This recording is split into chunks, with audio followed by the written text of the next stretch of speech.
Oi meninos, bom dia Emily, bom dia Iago, bom dia Kael, professor Kelvin falando, segunda-feira, hoje é a aula de História. Na aula de História de hoje a gente vai finalizar o capítulo 15, que é o penúltimo capítulo desse ano letivo da disciplina de História. Então capítulo 15, Brasil colonial, a sociedade mineradora, né? A exploração de ouro e diamante nas minas dos estados de Minas Gerais e Goiás, principalmente. Como funcionava o garimpo, como era a sociedade mineradora. Falamos um pouco também da cultura mineira, dos escravos de ganho, dos escravos mineradores e como era a vida nessas minas de ouro e diamante, principalmente do estado de Minas Gerais. Hoje a gente vai começar da página 34. Então vamos ler a página 34, 35, 36. Fazer a atividade da página 37, página 38, leitura, 39, 40, 41. E na página 42 tem uma segunda atividade, que é o que já conquistei. Além disso, como atividade de casa, vocês vão fazer a leitura e resolver os exercícios do caderno de atividade referente a esse capítulo 15, a sociedade mineradora. Então vocês vão abrir no caderno de atividades, na parte que fala sobre história, e resolverão as atividades referente ao capítulo 15, a sociedade mineradora. Vou já pegar o caderno de atividade para passar a página para vocês. Então vamos lá. Página 34, no caso, até a página 42. Tá ok? Então vou explicar brevemente para não ficar muito cansativo. E qualquer coisa vocês podem me perguntar também pelo WhatsApp, ligar para mim que eu ajudo a resolver os conteúdos. Então vamos lá, Iago, Kael e Emily. Então meninos, primeiro o garimpo, né? O garimpo era as regiões em que exploravam os minerais preciosos. Então essas regiões são chamadas de garimpo. Eu acredito que vocês conheçam. Elas não eram consideradas seguros, como vocês verão nessa página aqui. O trabalho da extradição do ouro podia ser muito arriscado. E as minas de ouro e diamante que eram exploradas não tinham estruturas ou equipamentos que garantissem a vida e a saúde daqueles que nela trabalhavam. Então os garimpos, como você pode observar aqui, geralmente os negros eram os que trabalhavam nos garimpos, né? Muitos negros perderam a vida porque era uma coisa muito insegura e muito insalubre, muito doentio por trabalho, até mesmo o trabalho escravo. Então vocês podem observar que nessa página aqui falará sobre o garimpo. Muitos africanos trazidos ao Brasil como escravizados detinham conhecimento técnico. Então africanos que vinham da África, né, eles detinham conhecimento técnico da mineração. Então eles ganhavam certo espaço na sociedade, esses africanos que tinham esse conhecimento das maneiras de explorar as minas de ouro e diamante. Eles recebiam promessas de alforria de seus senhores. A alforria é a carta de liberação para você ser livre, né? Não ser mais uma pessoa escravizada, caso encontrasse grandes jazidas de ouro ou diamante ou extraíssem uma quantia determinada desse minério. Então vocês podem observar aqui duas imagens de garimpos em Minas Gerais, principalmente. Professor Ademar, vocês viram? Na página seguinte vai falar sobre Chico Rei. Ele era um nobre lá do Congo, lá da África, que foi capturado e trazido para Minas Gerais. Então ele ficou muito conhecido porque ele era um negro, um escravizado negro que conhecia muitas técnicas de garimpagem. Então, sabendo muitas técnicas, ele tinha muita habilidade de encontrar jazidas de ouro e diamantes.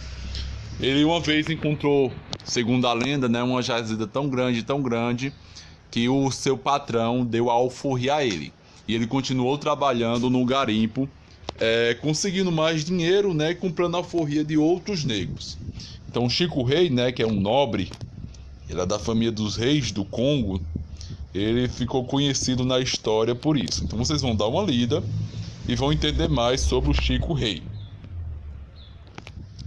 a sociedade mineradora. Era uma sociedade um pouco diferente da sociedade açucareira, né, dos engenhos de açúcar, onde a vida social acontecia geralmente dentro dos engenhos, que a gente viu nos engenhos nordestinos, nos engenhos de açúcar.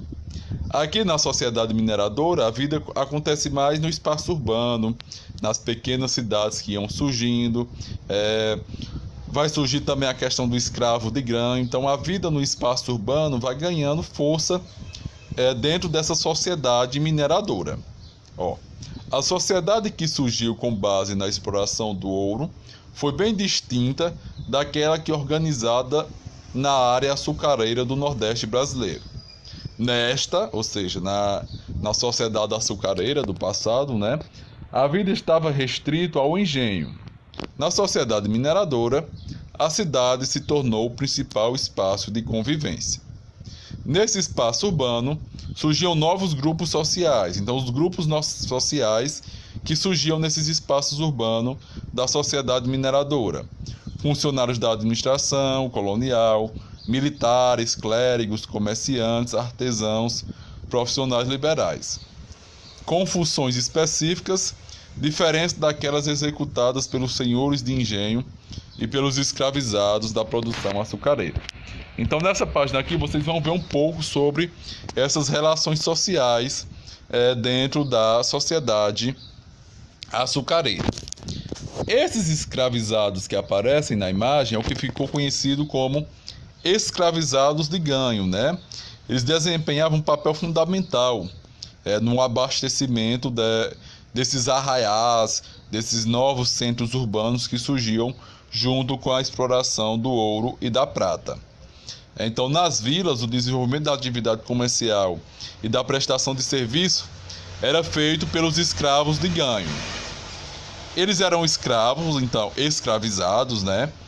Tinham um dono, mas saíam um dia para trabalhar. Então eles passavam um dia trabalhando. O que arrecadasse com seus trabalhos, sejam vendendo alguma coisa, sejam transportando móveis, sejam cuidando de roça. Então o que eles ganhavam? Eles davam parte ao senhor de engenho, ao seu dono. Senhor de engenho não, ao seu dono. E a outra parte guardava para comprar sua alforria. Muitos escravos de ganho, quando eram alforriados, eles continuavam trabalhando na mesma função que exercia para conseguir mais dinheiro e às vezes comprar também a alforria de outros escravizados. Então a função do escravo de ganho era bem importante, bem interessante dentro dessa sociedade. Aqui embaixo, a exploração do ouro no Brasil não resultou apenas em riqueza e conforto para quem lucrava com essa atividade.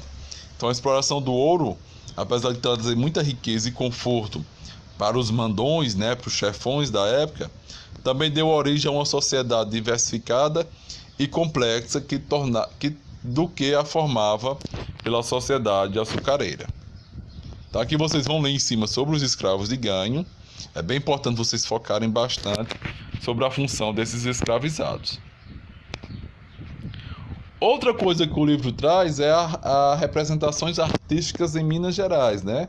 Como a gente está falando da sociedade açucareira, a gente está falando basicamente do estado de Minas Gerais, do estado onde surgiu o Aleijadinho, ou o estado do barroco mineiro. Então, expressões artísticas que surgiram dentro desse estado, né? Que ficam conhecidos como barroco mineiro, essas representações artísticas. Olha como essa igreja é bonita, a estrutura dessa igreja, como ela é interessante e chamativa. O barroco mineiro foi uma expressão artística brasileira desenvolvida entre o início do século XVIII e o final do século XIX, que elegou diversas obras preservadas até a atualidade. Então, muitas obras hoje vinham do barroco mineiro. Vocês vão ver alguns retratos, algumas obras, algumas esculturas do Aleijadinho, que é uma coisa espetacular. E olha que a história do Aleijadinho, eu vou até provavelmente deixar um vídeo para vocês assistirem sobre ele, que ele tinha várias deformações no corpo e apesar disso, ele foi um cara extraordinário, o Aleijadinho. que viveu nesse contexto da exploração do ouro e da prata em Minas Gerais. Estima-se que a palavra barroco se remete a algo que é irregular, como no caso do português antigo, em que barroco se refere a uma pérola de formação irregular. Então, barroco é algo de dualidade, né? De duas vertentes. Então, quando a gente se refere à cultura barroca, a gente se refere à cultura que tenta trazer dois opostos de uma realidade representado nas suas obras artísticas. O bem e o mal, o céu e o inferno, a paz e a guerra. Então, essa dualidade fazia muita parte do barroco. Os artistas brasileiros, influenciados pelo barroco europeu, acrescentaram características próprias às obras. Nelas, jogos de luz e sombra, representações da vida e da morte, do céu e do inferno. Observa que é só o oposto: luz e sombra, céu e inferno, vida e morte. Aparecem cores contrastantes, curvas e com decorações detalhadas que parecem sobrecarregadas fachadas e altares de igreja. Aqui embaixo vocês vão ler algumas características do barroco, né? Reprodução realista da expressão faciais. Então eles prezavam muito pela mostrar o rosto das pessoas como realmente são. Expressões de exuberância, excesso, intensividade, tendência ao curvamento, como você pode observar, várias curvas faziam parte das obras barrocas.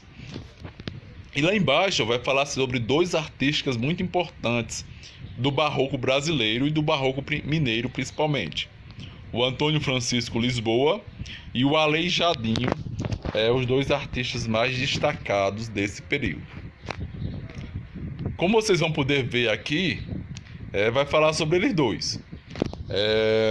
Apesar da enfermidade que causou deformação de seus membros, principalmente em suas mãos e seus pés, o Aleijadinho ele era todo deformado, ele quase não conseguia pegar um pincel na mão, um martelo, uma coisa de talhar madeira, e mesmo assim ele foi um artista exemplar. O Aleijadinho, vale a pena estudar um pouco sobre ele.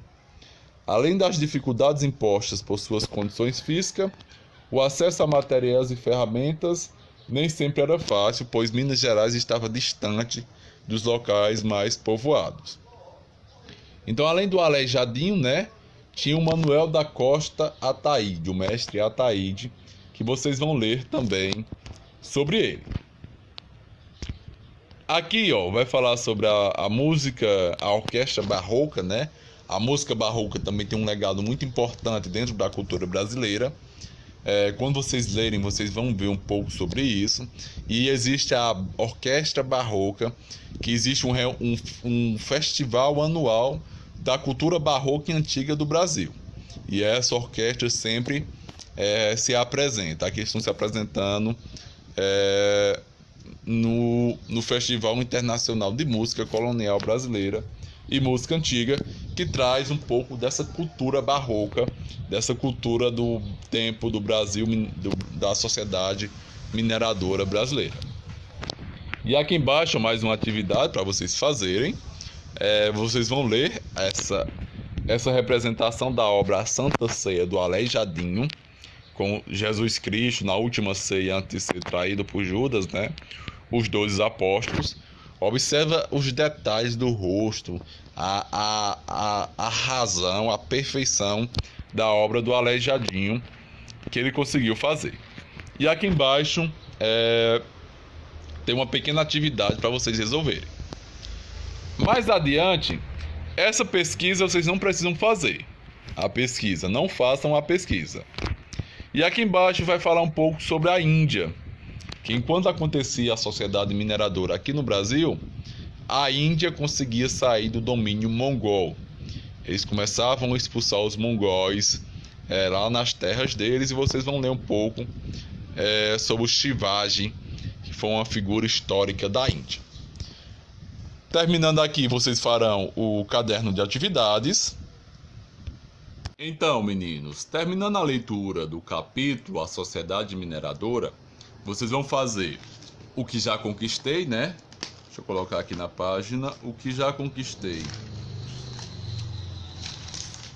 Essa atividade aqui, o que já conquistei. Páginas 42, que vai falar sobre o capítulo A Sociedade Mineradora. E farão também o caderno de atividades. Páginas 50, 51 e 52. Tá ok? Então é isso. Finalizemos o nosso penúltimo capítulo. Vou esperar a atividade de vocês. E agora só falta mais um, para a gente fechar o nosso ano letivo. Um abraço, Emily. Um abraço, Iago. Um abraço, Kael. E até a próxima aula.